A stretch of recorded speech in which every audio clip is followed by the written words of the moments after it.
저는 이제 다른 데 강의를 하면서도 제 전화번호하고 항상 카페를 공지를 하는 게 뭐냐면, 계약을 지금 체결하지 못하는 문제가 있으면 저한테 항상 도움을 요청해라. 그러면 제가 해결 방법을 알려드리겠다. 항상 이렇게 이야기를 하거든요. 그래서 지금도 이제 굉장히 많으신 분들이 계약을 이제 자기 힘으로는 체결할 수 없는 계약을 저한테 문의를 통해서 실제로 계약을 하고 있어요. 그러니까 이게 여러분들이 그 수준까지 갈 때까지는 당연히 시간이 필요한 거고, 그 바탕에는 이 의뢰인들이 어떤 문제점 때문에 그 계약을 하지 못한다는 거, 그것만 파악해내면 그러면은 충분히 해결할 수 있는 방법이 있거든요. 그래서 특히 요즘에 이제 원룸 건축해가지고 전부 다 전세로 놓고 깡통 주택 만들어서 경매로 날리는 그런 사건도 많이 일어나죠. 그런 사건이 일어나면 우리 중개업자들이 최고의 피해자가 되는 거예요. 근데 어느 누구도 우리를 보호해주지 못해요. 근데 더군다나 우리 중개업 하시는 분들이 중개수술의 욕심에 눈이 멀어가지고 그 범죄 행위에 오히려 가담을 하고 있거든요. 그래서 인천 남구에서 장애인 배당을 이의신청 들어와서 자살한 사건이 있었잖아요. 그러면 그걸 누가 만들었냐고, 우리 중개업자들이 그 짓을 했거든요. 왜냐면 깡통주택의 임대인이 중개수수료보다 훨씬 더 많은 돈을 준다고 하니까 중개업자가 아무것도 모르는 사람 갖다가 집어넣은 거예요. 그건 우리 중개업자하고 살인자예요. 살인자야. 실제로. 그러니까 우리 중개업자들은 실제로 이제 전국적으로 우리 의뢰인들의 재산을 전체적으로 관리해 주는 사람이죠. 그래서 저는 우리 공인중개사들이 굉장히 자부심을 가져야 된다, 이렇게 생각을 합니다. 왜냐하면 우리 의뢰인들의 재산을 완벽하게 관리해 주는 가장 실력을 바탕으로 하는 자산관리사예요. 그러니까 별도의 자산관리사 자격증이 없어도 우리는 고객의 재산을 관리해 주는 자산관리사다. 여러분들 그런 인식을 갖고 있어야 돼요. 근데 그런 인식이 없다 보니까 내가 푼돈 벌자고 내 의뢰인들을 갖다가 지옥으로 몰아넣는 그런 영업을 한다라는 거죠.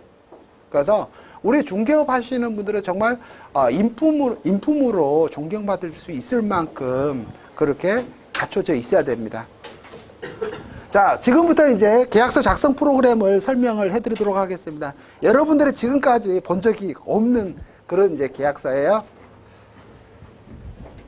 자, 화면을 집중하시고요.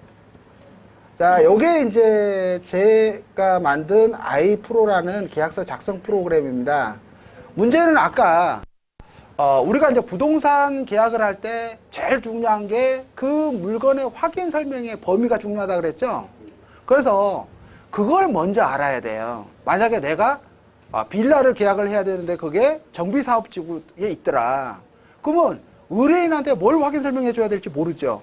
그래서 저는 계약서 작성 시 확인할 사항이라고 해서 이제 모든 정보를 여기다가 겁니다. 그러니까 모든 거래가 왼쪽에 보시면 공동주택, 단독주택, 그 다음에 이게 이제 구분 건물이죠. 그 다음에 토지 건물인 일반 건물. 그 다음에 토지, 분양권, 권리금 다 만들어져 있죠. 그래서 만약에 내가 공동주택은 아까처럼 일반적으로 굉장히 다양한 종류 공동주택이 있죠. 그래서 일반적으로 공동주택일 때 확인해야 될 사항이에요. 이 화면이요. 그래서 이 확인해줘야 될 내용이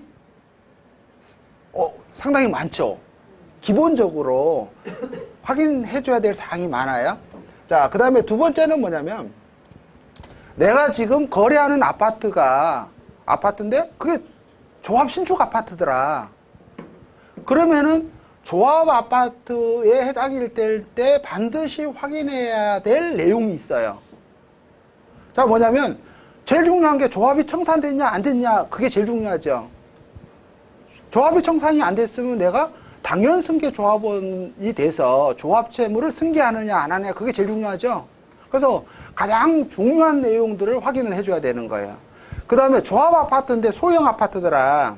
그러면 지금은, 이제, 2주택이 공급될 수 있도록 개편이 됐죠. 법이 개정이 돼서. 근데 그 소형 주택일 때는 이렇게 3년 전매 제한이 있는 거예요. 그러니까 그게 해당되냐, 안 되냐. 이런 것들을 확인을 해야 되고요. 그렇다면 내가 이제 다세대 주택이다. 근데 만약에 이게 정비사업지역에 있더라. 그러면 이 정비사업지역에서 매매할 때 확인해 줘야 될 사항들을 다 해줘야 되는 거야. 매수 의뢰인한테.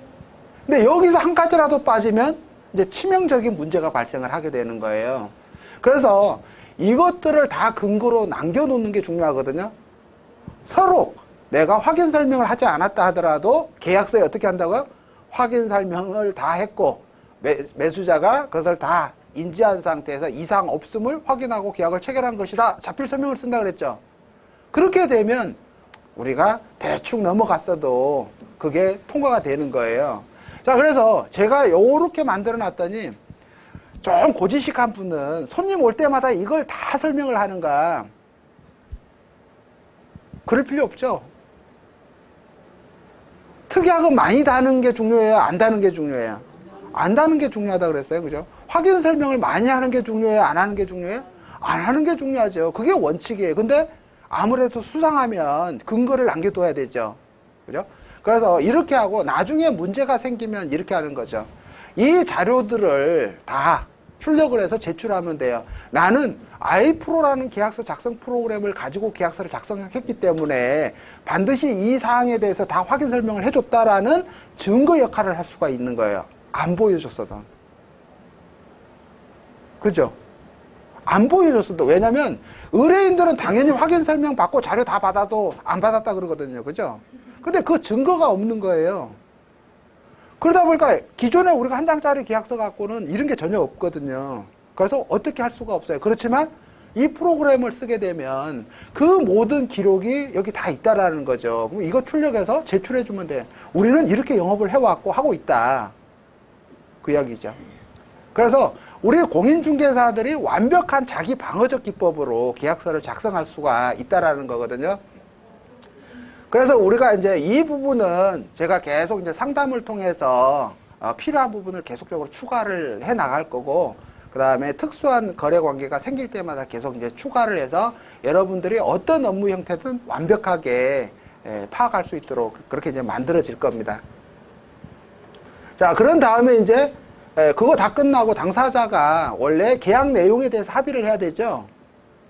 그죠? 근데 우리가 매도자, 매수자 불러놓고 합의사항을 전부 다 이면지나 그냥 A4 용지에다가 적죠? 앞으로 그걸 반드시 지향을 해야 돼요. 그 가장 중요한 건 뭐냐면 계약 당사자를 둘이 우리가 원탁에다가 앉혀놓고 이제 협상을 하죠. 매매대금 얼마, 계약금 얼마, 그 다음에 언제 지급할 건지 그걸 다 기록을 하게 되거든요. 그래서 그게 저는 거래조건 합의서라는 양식이 있어요. 거래조건 합의서라는 양식이 있으니까 앞으로는 그 양식을 항상 펼쳐놓고 그 순서에 맞도록 반드시 합의사항을 도출해 나가야 돼요. 그러면 절대 사고 일어날 수가 없다라는 거예요. 자, 그래서 합의사항이 끝나면 이제 계약서를 작성을 하는 거예요. 그래서 계약 당사자가 그냥 잘 아는 사람이고 전혀 문제가 안 생길 거다 그러면은 요걸 한 장짜리를 쓰는 거예요. 그냥. 그죠? 한 장짜리, 기존에 있는 한 장짜리를 그냥 쓰는 거예요. 근데 요건 좀 까다로워. 그죠? 근데 이 사람을 완벽하게 제압할 필요가 있어. 그러면은 요 간편 계약서를 쓰는 거예요.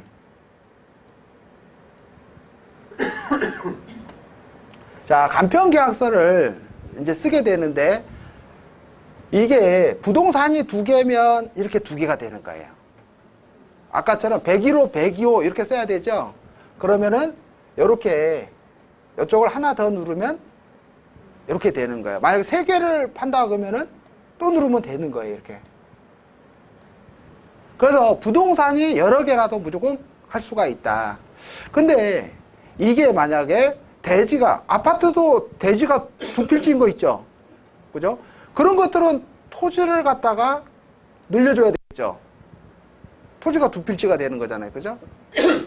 근데 이게 나중에 단독주택도 마찬가지인데 건물이 두 개 있다 그러면 건물을 이렇게 늘려주면 되는 거예요. 자, 그래서 부동산을 표시하는 부분을 이렇게 완벽하게 구현할 수 있도록 돼 있다라는 거예요. 이게요.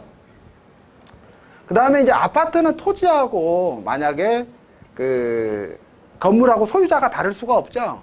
근데 달라지는 건 일반 건물의 단독주택이라든지 이런 일반 건물인데 아까 부동산의 표시는 그렇게 할 수 있지만 이렇게 토지 소유자가 다를 때, 그죠? 그 다음에 같을 때 요게 구별이 돼 있거든요. 토지 건물. 근데 요게 토지 소유자가 다른데 이런 거예요.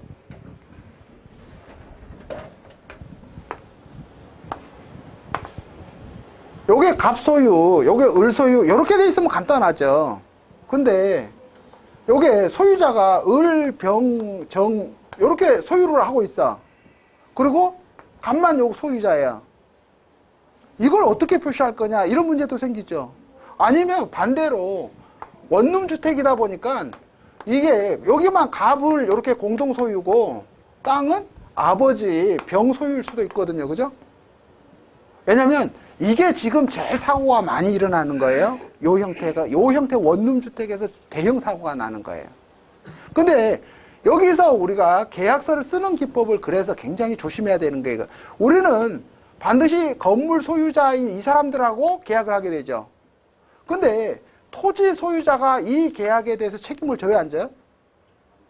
그게 문제거든요. 왜냐하면 서울에 있는 원룸주택 같은 경우는 굉장히 비싸죠. 전체 가격은 30억이야. 그죠? 근데 건물 가격만 하면 얼마 정도 될까요? 건물 가격만 하면 매덕 안 가요. 그죠? 건물만 하면 토지 가격이 거의 대부분이거든요. 그래서 만약에 여기에 전부 다 전세로 들어간 상태에서 이 건물을 날리게 되면 모든 피해는 누가 보는 거야?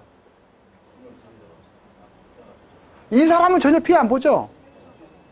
세입자만 모든 전세 보조금 다 날아가는 거예요. 이게 고도의 사기 기법인데 실제로 몇 건이 있었어요. 이렇게 된 게요. 저도 요 사건 가지고 대법원까지 소송을 했는데 요 사람들이 선순위 임차인이라도 버틸 수가 없어요. 다 쫓겨났거든요. 제가 대법원까지 소송해서 패소를 해서 여기서 쫓겨난 거예요.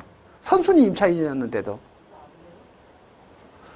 이 소유가 다르니까 법정지상권 없어지면서 건물 철거하고 퇴거명령 들어오거든요. 그러니까 선순위 임차인이라도 절대 보호가 안 되더라 이런 이야기예요. 그게 우리나라의 법제도의 허점이에요. 그래서 실제로는 건물이 중요하죠. 토지가 중요한 거 아니거든요. 임차인 입장에서는. 그래서 이렇게 되어 있는 경우 과연 우리가 임대차 계약서 내용이 한 장짜리 가지고 어떻게 임차인들을 보호해 줄 수 있겠느냐 이런 문제거든요. 그래서 지금 단순한 표시 문제만 봐도 이렇게 어렵죠. 그죠? 그래서 이런 문제를 갖다가 해결하기 위해서 만약에 토지 소유 건물이 다를 때, 자, 건물이 소유자가 여러 명이다. 그러면 늘리면 되죠. 건물 소유자가 공동 소유면, 그죠? 그 다음에 토지 소유자가 공동 소유다 그러면 이렇게 늘리면 되는 거예요. 이렇게. 자, 그래서 어떤 형태로 부동산을 소유하고 있던 이 부동산 표시 방법은 완벽하게 이제 해결이 된 거예요. 그리고 이건 제가 저작권 등록을 이미 해놓고 있기 때문에 어느 누구도 이것을 따라 할 수는 없어요. 그래서 여러분들이 앞으로 부동산 표시 문제는 이렇게 완벽하게 해결이 됐다라는 거예요. 그죠? 자, 두 번째는 이제 이쪽에 이제 표준 상세 계약인데, 아까 그걸 보여드려야 되죠. 내용이, 그러면 계약 내용은 얼마나 돼 있을까?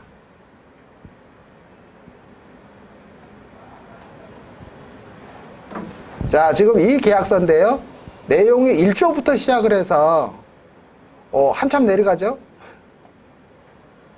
그리고 제일 마지막에 가면 이렇게 계약자 표시가 되어 있습니다. 그래서 아까 제가 설명드렸던 권리 기속의 주체, 즉 권리 변동의 주체라는 거하고 이 계약자하고 완전히 이렇게 별도로 표시를 해놨습니다. 그리고 실제로 여기 보니까는 흐린 글씨가 있죠. 그죠? 요건 볼펜을 주고 매수자한테 따라 쓰라고 하는 거예요. 완벽하죠? 그죠? 그러니까 여러분들이 뭘 쓰라고 할지 모르니까 제가 이렇게 그림자 글씨로 써놨습니다. 그래서 매수자한테 따라서 쓰세요 하면은 매수자가 쓰고 설명 날인하면 게임 아웃이죠. 자, 그래서 우리가 이제 이 안에 있는 도대체 내용이 뭐냐, 이건 어쩔 수 없이 여러분들이 이제 계속 봐야 되는 거예요. 자, 우리가 한 장짜리 계약서 쓰면서 한 장짜리 계약서 8개 조문에 무슨 내용이 들어있는지도 모르죠. 우리 중개업자들이 그 8개 조문에 뭐가 들어있는지도 절대 몰라요. 안 읽어봐요. 그것도 안 읽어보거든요. 그래서 이렇게 이제 되어 있고, 만약에 이 상세 계약서는 양이 이거보다 훨씬 많겠죠, 그러면요. 그죠?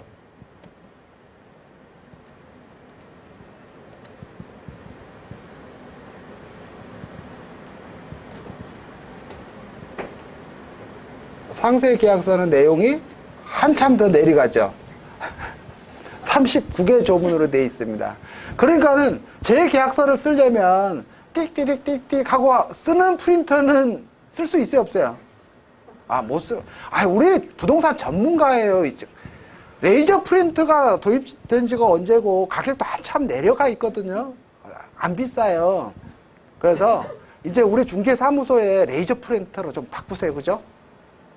아직도 띡띡띡띡띡 하고 있는 거, 그거 쓰고 있는 사람들은 진짜 반성해야 돼요. 그걸 고객한테, 고객은, 왜냐면 요걸 3장을 세부로 뽑아야 되잖아요. 한나절 걸릴 수도 있어요. 그래서 여러분들이 반드시 프린터부터 교체를 하시는 게 그게 좋습니다. 자, 그 다음에 이제 계약서를 이렇게 쓸 때 계약서를 다 쓰고 나서 반드시 확인 설명했던 근거 자료를 남겨놔야 돼요. 근데 우리는 이 확인 설명서를 작성하는데요. 이 확인 설명서가 아니고 제가 만든 양식이 있어요. 내가 의뢰인한테 무엇에 대해서 확인 설명을 해줬는지 서류로 만들어 놓은 게 있거든요. 그래서 그건 완벽해요. 그래서 거기에도 서명 날인을 받기 때문에 우리 중개업자는 2중, 3중으로 손해배상을 당할 수 있는 위험을 근본적으로 차단해 놨다. 이렇게 이제 이해를 하시면 됩니다. 자, 그 다음에 이제 이 계약서에서 그 최고의 그 상품은 뭐냐면, 요거부터 설명을 해드릴게요. 요 계약서를 이렇게 작성을 하면, 요게 제가 계약서 관리 툴이에요. 그러니까 계약서 작성한 게 밑에 이렇게 다 만들어집니다. 그러면 내가 계약서 작성한 계약일, 중도금, 잔금일, 이게 이제 보이게 되죠.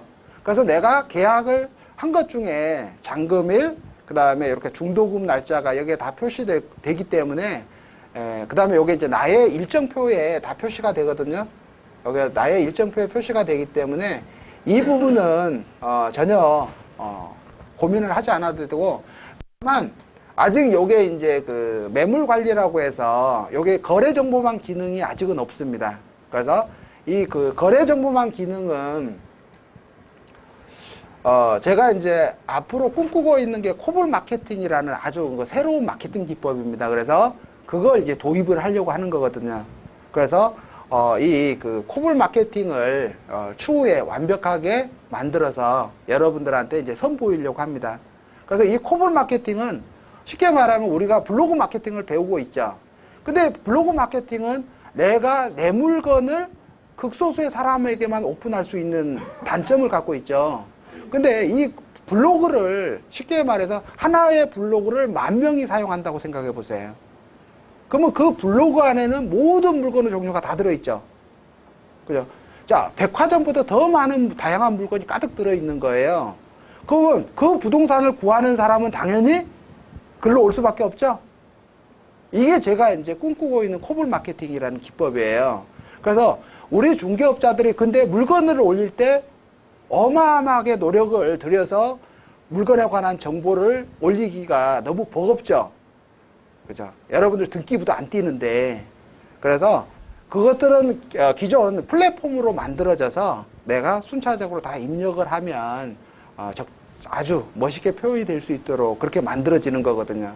그래서 앞으로 대한민국의 모든 부동산 거래는 요 마이하우스 SMB에 와서 거래가 이루어질 수 있도록 하는 이제 기법을 이제 만들어 놨거든요. 근데 오늘은 그 기법에 대해서 설명을 해드릴 시간이 없는데, 향후에 이 기법에 대해서 가장 완벽하다라는 것을 설명할 수 있는 기회를 가져보도록 하겠습니다.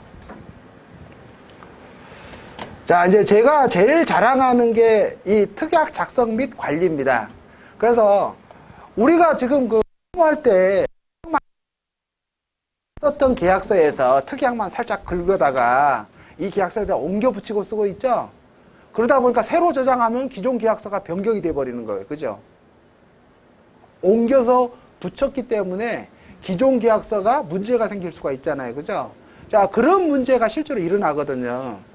자, 그래서 저는 그 계약서를 간편하게 복제해서 사용할 수 있는 기능이 있어요. 그러니까 이런 거야. 제가 원룸을 가지고 있는데,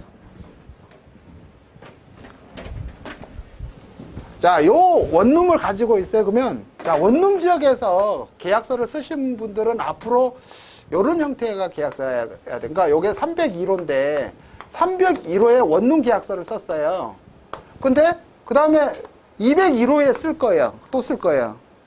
그러면 다 쓰려면 얼마나 피곤하겠어요. 그죠? 301호 계약서를 그대로 가지고 와서 201호 임차인 사항만 바꾸면 되죠. 그죠? 이게 이제 복제 기능이라는 거거든요. 그러면 301호 계약서는 그대로 남아 있으면서 기존 계약은 변하지 않는 거예요. 이 계약서만 새로 쓸 수 있게끔 이런 형태로 만들어지는 거죠.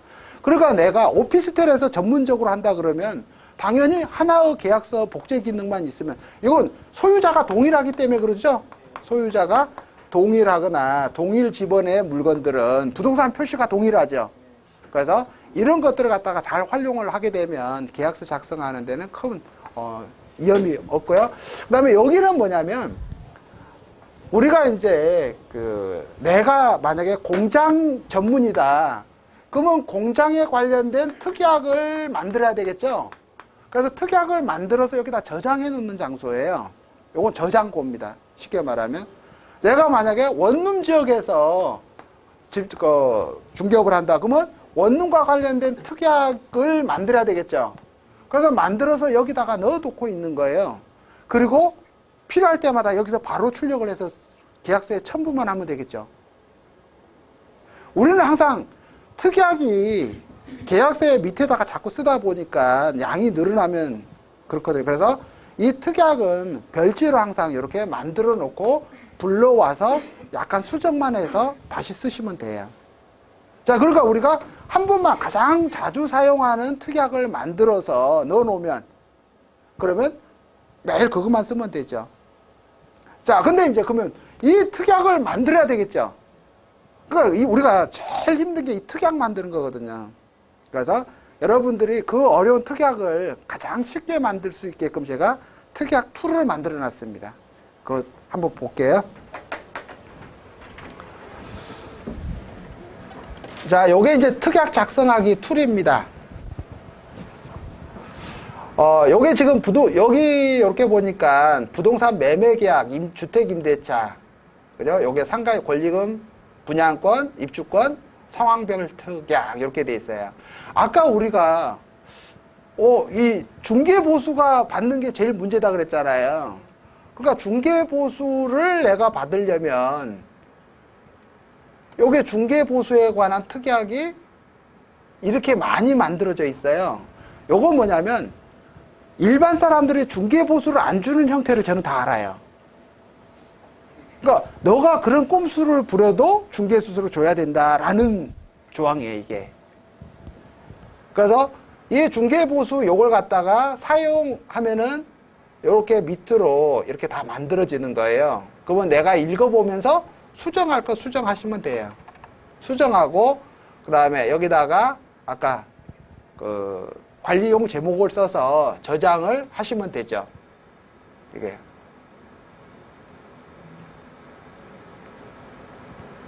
자, 이렇게 완벽하게 만들어져 있어요. 그 다음에 아까 또 상황별 특약이 가니까 계약서 작성 관련 가시면 우리가 아까 중개행위를 없애고 대서로 만약에 내가 써야 되겠다. 그러면은 그럴 때는 반드시 이 대서 특약을 써야 되는 거예요. 그 다음에 아까처럼 우리가 분양업자들한테 지금 빌라 분양업자들한테 함부로 중개행위하면 큰일 납니다. 근데 우리가 분양 중인 빌라에 손님을 데리고 갈 때는요, 절대 중개행위로 하면 안 되는 거예요. 왜냐하면 이 분양업자들이 사기를 치기 위해서 고도의 기법을 쓰거든요. 우리는 분양업자한테 수수료를 받죠. 그 다음에 데리고 간 사람한테는 그래서 중개 수수료를 받으면 안 되고 그냥 소개료로 받는 거예요.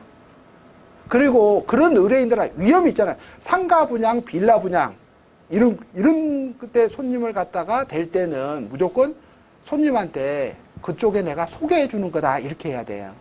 그리고 당연히 계약서는 그 분양 계약서를 쓰겠죠. 그죠? 우리가 중개 계약서를 안 쓰는 거예요. 그렇기 때문에 우리는 중개 대상물 확인 설명서도 안 쓰고 그런 거거든요. 근데 나중에 문제가 생길까 그게 이제 돼서 반드시 이 특약을 만들어 가지고 분양 계약서에 첨부해 달라고 해야 돼요. 중개업자는 중개행위가 없었다라는 거거든요. 자, 그래서 보니까 여기 소개를 할 때 반드시 이렇게 돼 있어야 된다는 거죠. 그죠? 이걸 그대로 쓰는 거고, 만약에 컨설팅 계약서를 할 때는 이렇게 컨설팅 계약서를 사용할 때는 이걸 써야 되고, 당연히 중개 계약을 해지한다 제일 먼저 나오는 거죠. 대서도 마찬가지예요. 우리 중개업자들이 제일 편한 게 대서예요. 대서로만 받아요. 계약서를 써주고, 그죠? 그래서 제일 위에 대서 특약이거든요. 이것도 중개 계약부터 해제해야 되죠. 이 중개 계약을 해제하지 않으면 중개행위가 계속 존재하기 때문에 계속 발목을 잡는 거예요. 자, 이렇게 상황에 따라서 모든 계약을 할 수 있고, 만약에 조합원 입주권 매매 계약을 해야 된다 그러면 1장부터 16장까지 있죠. 양이 얼마나 있겠어요? 53조가 끝입니다. 그러니까 이 어마어마한 양이 만들어져 있는데 요게 제목별로 만들어져 있죠. 그러니까 우리가 어떤 부분에서 특약을 만들어야 되겠다 그러면은 이 제목을 보고 쉽게 찾아갈 수가 있는 거예요. 그래서 여기 와서 선택을 하면 되죠. 자, 이런 거예요.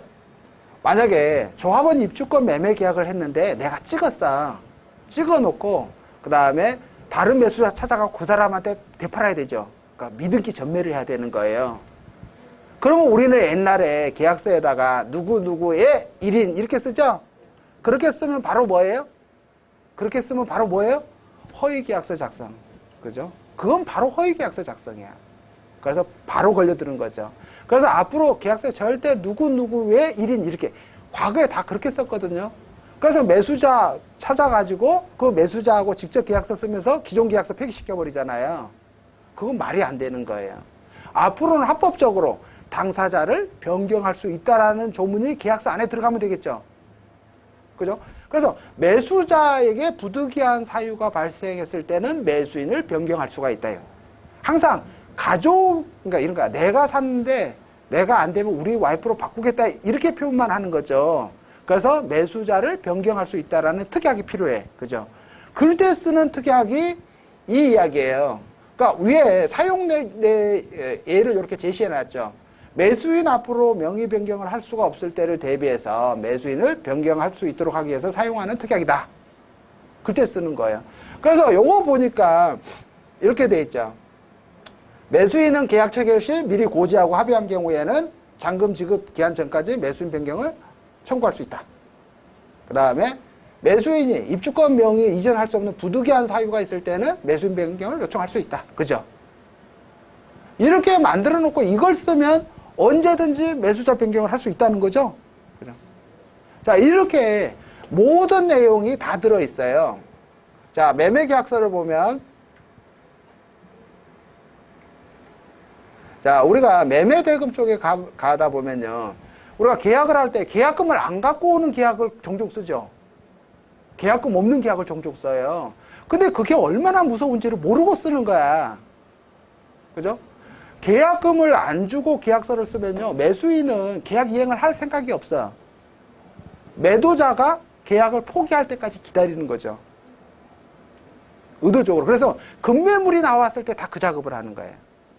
매도인이 급하게 팔아야 돼. 그러면 제가 가서 계약금 안 걸고 계약금 집에 가서 보낸다고 하고 계약부터 해놓는 거야. 그럼 매도인은 다른 사람한테 팔면 이중 매매가 되니까 못 팔죠.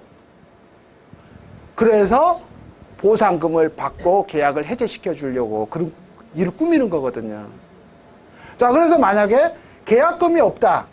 그러면 요 매매 대금에서 계약금 쪽에 오니까 이렇게 계약금 지급이 없는 계약일 때 이 특약을 사용하도록 되어 있죠. 자, 아까는 이런 거야. 계약금이 없는 계약을 무의식적으로 썼는데 이제는 계약금을 안 걸게 되면 집에 가서 붙인다고 하면 얘가 계약금을 안 붙이거나 연락이 두절되면 어떤 일이 벌어질까 그 생각을 해야 되거든요. 그래서 이제 이 특약을 넣는 거예요. 이렇게 넣는 거죠. 자, 그래서 보니까 계약금 지급이 없는 경우에 당사자 일방은 3일 이상의 기간을 정하여 계약 이행을 최고할 수 있으며 상대방이 기간 내에 이행을 위한 조치를 취하지 않거나, 그죠? 연락이 두절되거나 이행할 의사가 없는 것이 확인됐을 때는 통보 없이 계약은 성립되지 않는 것으로 한다. 이게 반드시 들어있어야 되죠. 이런 게. 자, 우리 제일 많이 하는 거 뭐예요? 계약금 일부만 주고 오늘 돈 100만 원밖에 안 갖고 왔는데 그래서 100만 원 주고 900만 원 집에 가서 송금한다고 가죠. 근데 집에 가서 안 붙이는 거야. 그리고 질질 끌어요. 그죠? 전화도 안 받고. 그럼 매도인 입장에서는 그 계약 빨리 청산하고 다른 사람한테 계약을 해야 되죠. 자, 그러다 보니까 계약금 일부만 지급했을 때 그러면 요 조항을 써야 되는 거예요. 그죠? 계약금 일부만 지급한 계약일 때도. 왜냐면 빨리 계약 관계를 종료시킬 수 있는 특약을 넣어줘야 되거든요.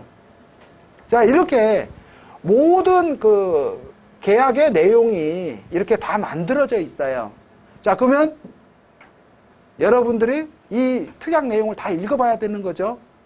앞으로. 그래서 어떤 특약이 어떤 조문이 만들어져 있는지는 알아야지 내가 꺼내서 쓸 수 있잖아요. 그죠? 그거 모르면 무용지물이에요. 그래서 우리나라 그 특약을 만드는데 제일 어려운 게 그거였어요. 특약을 그 인터넷에 보면 어마어마한 특약들이 만들어져 있죠. 근데 이게 분류가 안 돼 있는 거예요. 그러니까 내가 쓰고 싶을 때 갖다가 쓸 수가 없어요. 그게 어디에 있는지를 몰라서. 그래서 혼자 만들려고 하다 보니까 이제 되게 힘들거든요. 근데 이렇게 체계적으로 요거 이렇게요. 목차순으로 다 만들어 놨기 때문에 여러분들이 한 번만 읽어보면 그 내용은 어떤 제목에 들어있더라. 이걸 다 알 수가 있고 또 시간 있을 때 보면서 이거 진짜 괜찮은 특약이다. 그러면 이걸 불러다가 아까 내가 만드는 특약으로 그렇게 만들어서 사용할 수가 있는 거예요. 자, 지금 급한데 어떻게 만들겠어요? 그죠? 계약이 지금 체결되기 전에 요 사건은 이런 문제가 생길 수가 있다. 그러면은 미리 특약을 뽑아서 준비를 해놨다가 당사자 사이에 달라지는 것만 변경을 해서 바로 사용하면 되겠죠. 자, 그래서 여러분들이 시간이 있을 때 이것들을 완벽하게 내 것으로 만들 수 있는 그런 실력이 필요한 거예요.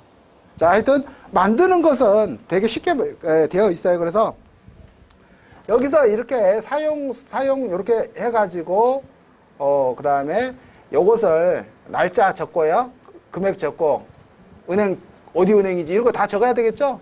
적고 이제 이렇게 특약 인쇄하기를 누르면 이렇게 이제 만들어지는 거예요. 그러면 읽어보고 고칠 거 있으면 다시 와서 고치면 되고, 아니면 이제 정확하게 돼 있으면은 그냥 인쇄를 하면 돼요. 자, 제일 위에 우리가 특약이라고 하지만 개별 약정이라는 소리거든요. 그래서 이 개별 약정은 계약서 본문에 우선하여 적용되는 그런 효력이 있어요. 그래서 그걸 갖다가 제일 위에다가 써놨습니다. 그래서 계약의 본문 및 임의 법규에 우선해서 적용이 된다. 이렇게 돼 있거든요. 자, 그래서 이 특약 자체가 앞으로 완벽하게 만들어져 있기 때문에 여러분들이 어떤 계약을 하든 아니면은 여기 우리가 사글세 특약을 한다든지 아니면 또 재개발 재건축에서 아까 확인 사항이 있지만 확인을 해줬으면 특약도 넣어야 되겠죠. 그러면은 정비사업에서 특약 이렇게 하면은 정비사업에서 반드시 사용해야 되는 특약이 이렇게 다 만들어져 있다라는 거예요. 자, 그러니까 여러분들이 과거에 재개발 재건축 붐이 일어났을 때 어마어마하게 공부했죠.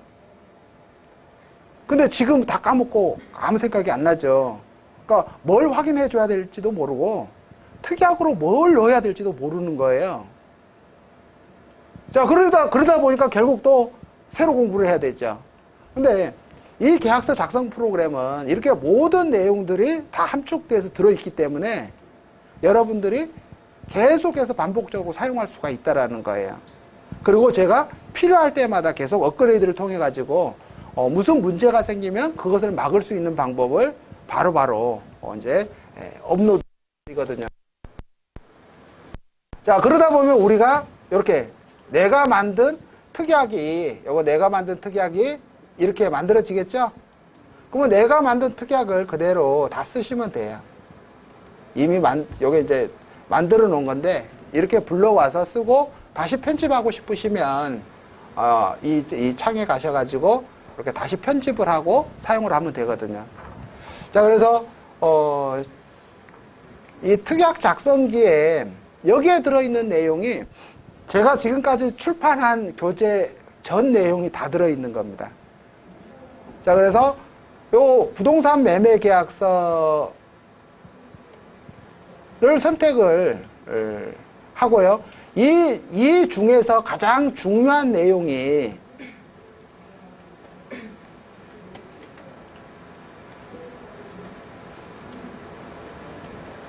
요 내용에 들어있는 거예요.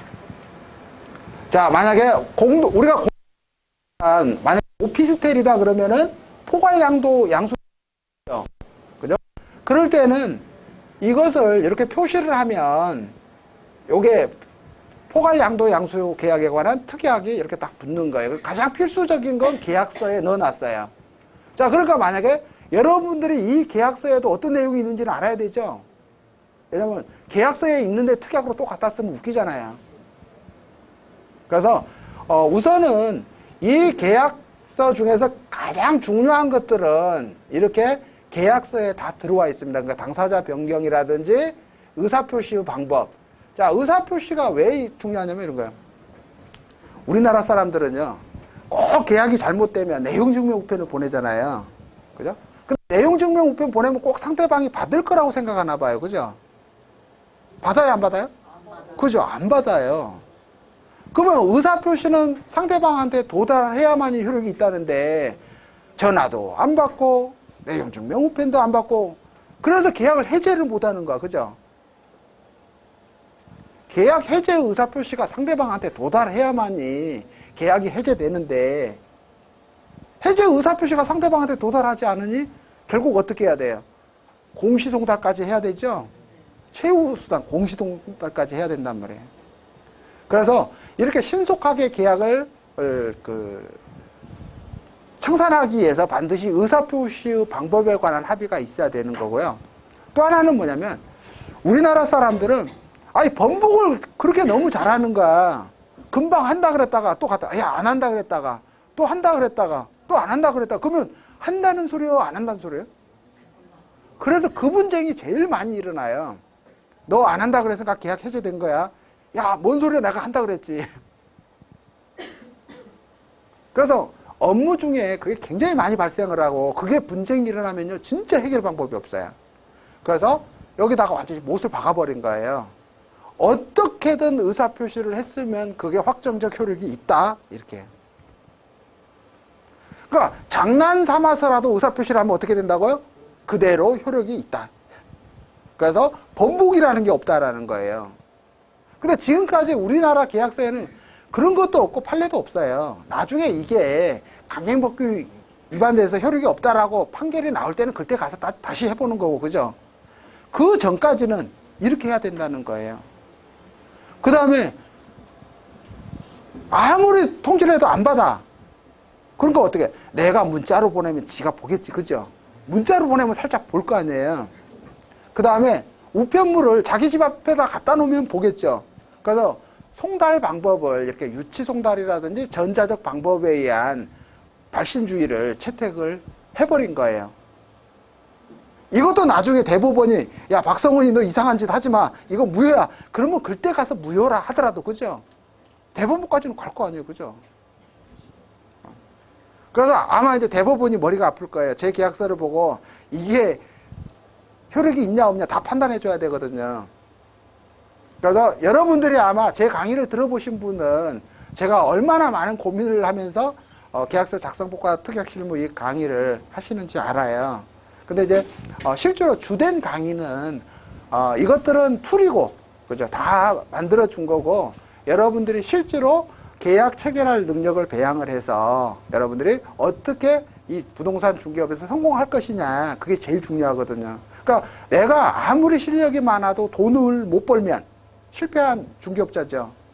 그래서 여러분들이 계약서 작성과 관련돼서 그 행정처분, 민사손해배상 이런 거에 얽매여 가지고 내 능력을 발휘하지 못한다. 그러면 아무런 필요가 없거든요.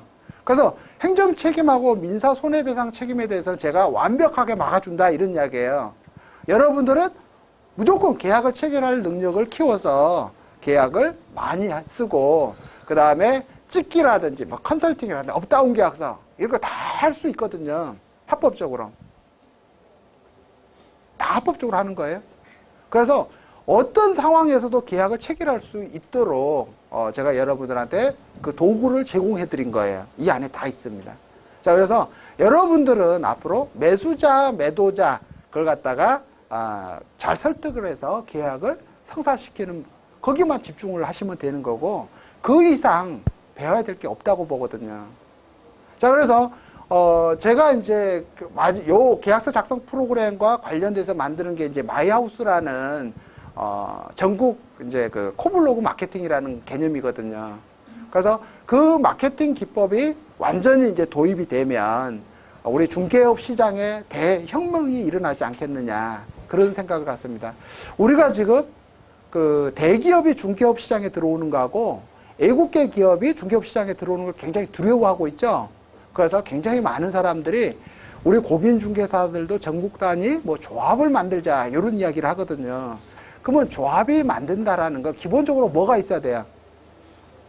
우리가 다 조합으로 같이 활동을 하려면 뭐가 있어야 돼요? 하나로 마트가 있어야 돼요. 쉽게 말하면요. 많은 조합원들이 상품을 만들어서 하나로 마트에다가 갖다가 주고 그죠? 하나로 마트가 그 부동산을 국민들에게 광고를 해주는 거죠. 그래서 국민들이 와서 물건을 사가는 거거든요. 그런 구조가 돼 있어야만이 우리 중개업자들이 하나의 협동조합으로 성장할 수가 있는 거예요. 자, 그래서 여러분들이 가지고 있는 물건을 근데 하나로 마트, 아까 코블 마케팅 거기에다가 넣을 수가 없죠. 왜? 물건 다 빼먹기를 하니까. 그래서 우리 중개업자들한테 가장 심각한 문제가 그거예요. 기존에 있는 영업 방식하고 비교해 보니까 뭐냐면 내가 물건을 확보를 했다 하더라도 그걸 내가 지킬 힘이 없죠. 물건 빼먹기가 너무 심하니까. 그래서 우리 중개업자들이 의뢰인으로부터 물건을 어떻게 내가 받고 그 받은 물건을 어떻게 광고를 해서 신속하게 거래를 성사시켜 줄 수 있느냐. 거기가 집중적으로 우리가 개발을 해야 될 분야예요. 그래서 이제 굉장히 많은 분들이 그 분야를 개척하기 위해서 이제 블로그 마케팅을 배우는 거죠. 그죠? 블로그 마케팅이라는 그거예요. 내가 가지고 있는 물건, 이 물건을 내가 갖고 있다. 그러니까 사러 와라라고 하는 거죠. 그렇지 않으면 블로그 마케팅이 의미가 없는 거거든요. 근데 역으로 생각해 볼게요. 우리 공인중개사들이 전부 다 블로그 마케팅을 하나 갖고 있어. 그러면 매수자는 어느 블로그 마케팅을 우연히 들어가서 봐야 되잖아요. 그건 벼락 맞을 확률보다 더 희귀한 즉 완전히 운이죠, 운. 자, 근데 우리가 하나로 마트처럼 거기다가 모든 부동산을 가득 넣어놓고 있으면 그죠? 누구든 와서 찾을 수 있죠. 제가 이걸 왜 어떻게 생각했냐면 여주에 있는 그 아울렛, 파주에 있는 아울렛 우리가 왜 글로 가요? 거기 가면 내가 원하는 물건이 다 있죠. 그죠? 그래서 콤블로그 마케팅이 굉장히 중요하다라는 게 제 생각입니다. 그래서 앞으로 그래서 우리가 중개업에서 성공하기 위해서는 고객과의 신뢰관계, 그죠? 그 다음에 그 물건에 관한 가장 기본적인 정보가 정확해야 되고 믿을 수 있을 만해야 된다, 이런 이야기죠. 자, 그러면 그 나머지는 전부 다 계약 관계로 맺어지는 거예요. 그래서 그와 관련된 계약서들이 이미 다 만들어져 있습니다. 그래서 다음 시간에는 잠시 제가 그 계약서들이 어떤 형태로 실제로 이제 만들어져 있는지 잠시 소개하는 그런 시간을 갖도록 하겠습니다. 자, 잠시 쉬겠습니다.